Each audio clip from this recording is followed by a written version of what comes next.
Hello, you're watching World News from Indonesia's pioneer news channel Metro TV. I'm Edwin Tintin, and here are the main stories today. A discussion is being held at the United States Congress whether the government continue focus its attention on Islamic terrorism overseas or shift to the threat from domestic hate groups. Before all the sanctions on Iran are lifted, the US and global businesses will have to clear plenty of hurdles before they begin investing in and selling to Iran. But first, several ministers from the exiled Yemeni government on Thursday returned to Aden, signaling the success of pushing Houthi militias from the port city. Since Wednesday, the loyalists of Yemen's exiled President Mansour Hadi seized more ground as they pressed their biggest fight back yet against Houthi rebels. The offensive dubbed Operation Golden Arrow is the first major advance by the loyalists since Shiite Houthi rebels entered the port city in March that forced President and his government into exile in neighboring Saudi Arabia, despite an appeal from U.S. President Barack Obama to Saudi King Salman for an urgent end to the fighting. Saudi-led warplanes continued carrying out raids on rebel positions. But first, people in low-lying areas close to the Indus River, Pakistan, were being moved to safer locations on Thursday due to the continued threat of flooding. Authorities said more than 200 villages were submerged in Royhan and Laya, while waters were high in Rajanpur and Dera Ghazi Kand. In neighboring Sindh province, water levels were rising in Gudu and Sukur, and villages around the riverside Kacha area were affected after the Indus River burst its banks. Torrential rains and flash floods have hit various areas across the country, forcing the authorities to declare an emergency and issue alerts. Now let's take a look at what the weather will be like across the world today. Jakarta will be sunny, Singapore and London rainy, while Tokyo and Beijing will see a dry but cloudy day.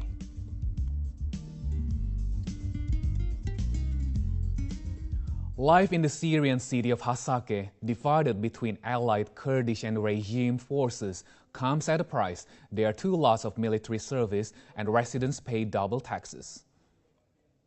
John Kerry has a date with history. Today, he will become the first U.S. Secretary of State to visit Havana, capital of Communist Cuba, since 1945. Malaysia's Prime Minister said on Thursday a piece of airplane wing found on France's Reunion Island in the Indian Ocean belonged to Malaysian Airlines flight MH370, which disappeared without a trace 17 months ago. VOA's Mike Richmond reports. Now let's take a look at what the weather will be like across the world today. Jakarta, Tokyo, and Beijing will have a dry but cloudy day, while Singapore and London will be rainy. Coming up next, the world's leading experts in artificial intelligence gather in Argentina to discuss the future of autonomous robots. And people in east coast of Madagascar celebrates the comeback of the humpback whales.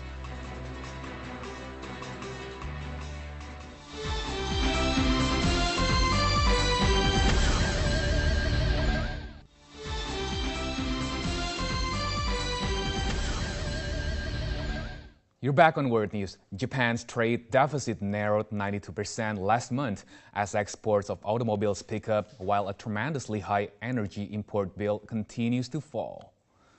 Finance Ministry data showed on Thursday the country's trade deficit came in $556 million US dollars, plunging 92% from a $6.73 billion US dollars deficit a year ago. In June, the value of imports jumped 9.5%, while imports were down 2.9%. The data showed Japan's exports to the key North American market were up 16.9% over the first half of the year, 5.1% to European Union countries, while exports to China rose a less robust 2.2% since January. Meanwhile, Asia-Pacific Rim markets were mixed on Thursday, with Tokyo, Hong Kong, and Shanghai on the green, Sydney down, while Seoul was flat. In Southeast Asia, markets were weak, with Jakarta and Singapore losing slightly. South Asia's beacon market Mumbai lost almost 0.5% at the closing.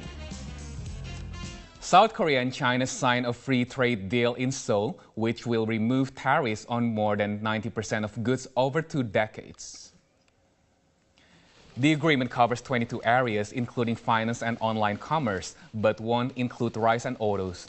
South Korea's trade ministry said the deal would boost the country's gross domestic product by nearly 1 percentage point and create more than 50,000 jobs in the decade.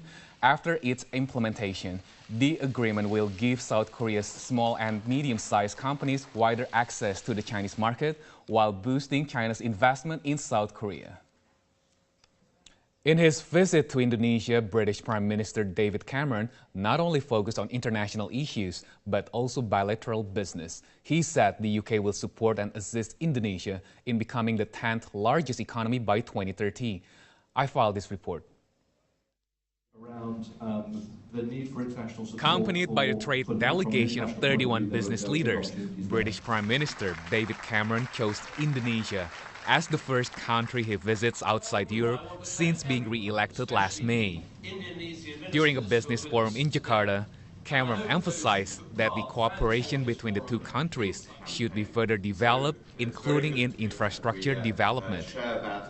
In addition, Britain will invest $1.55 billion to finance infrastructure projects in Indonesia through its export guarantee scheme.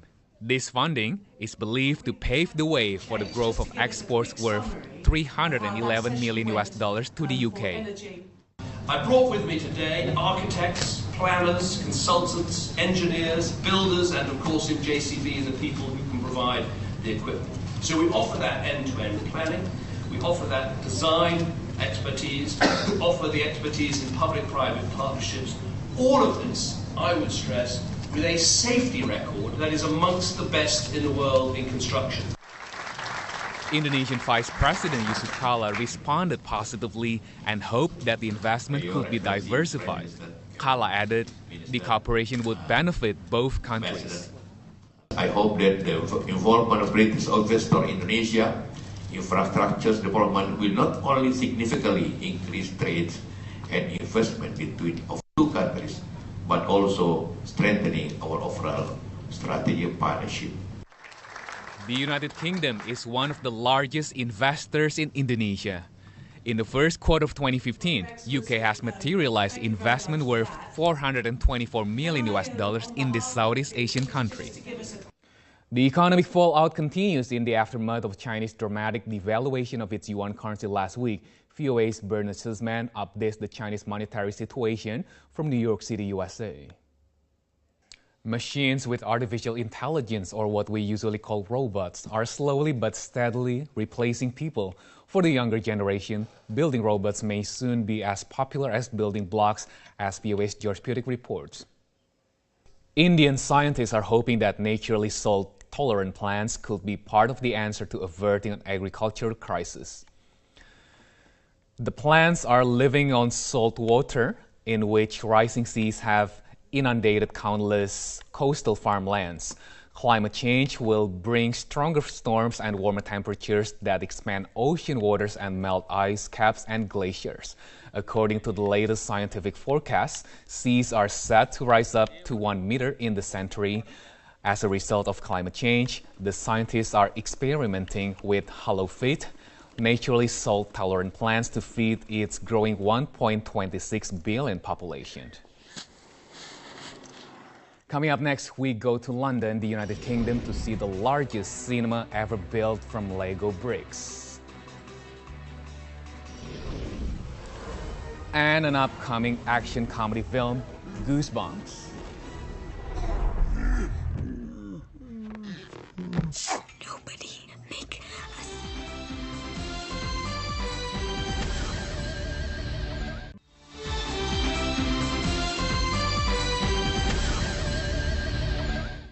You're still watching World News. Children in South Africa's townships dream of breaking race barrier into the national rugby team despite the challenges posed by poverty. In South Africa, rugby is still linked to wealth, but as the sports academy in Khayelitsha, a new initiative is trying to introduce the sport to a new audience.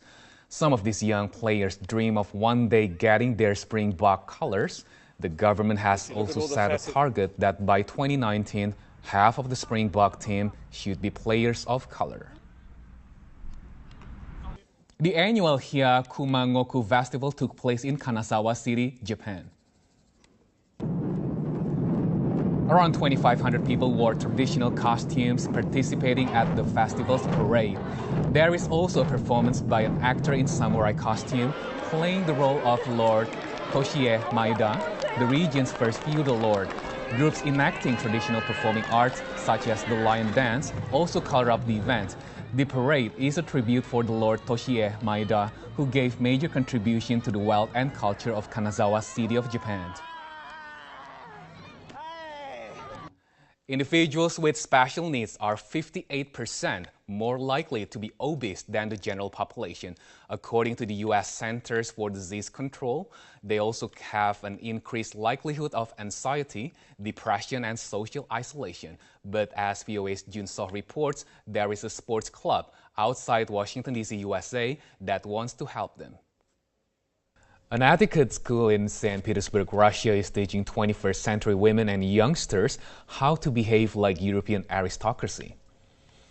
Schools of etiquette have long been popular in Russia, but the Austrian Higher School of Ladies claims to be the first to offer courses modeled on European aristocracy. Courses include table manners, horseback riding, and ballroom dancing. Students are accepted from the age of 3. Courses are 11 months long and cost $180 a month for children and $420 a month for adults.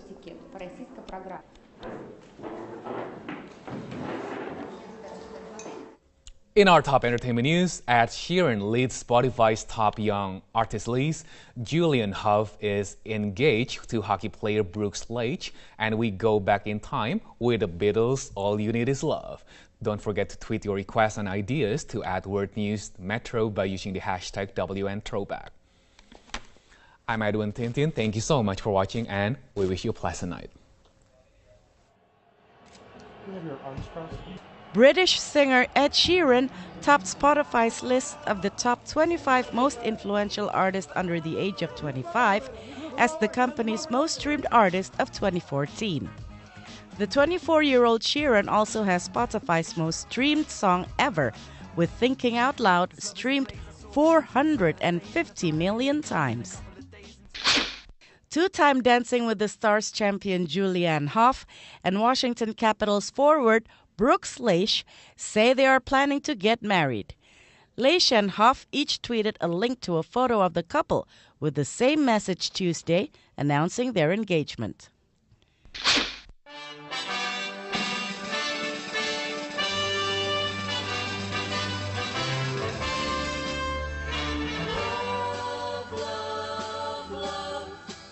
On this date 48 years ago, the Beatles scored their 14th U.S. #1 single with All You Need Is Love. The song was ranked as number 362 on Rolling Stone's list of the 500 greatest songs of all time. We leave you now with the song sung by Paul McCartney, Eric Clapton, Rod Stewart, and Joe Cocker in London, UK in 2002.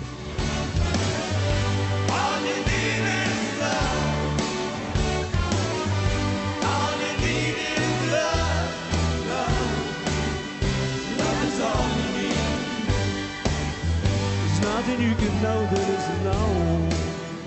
There's nothing you can see that isn't shown.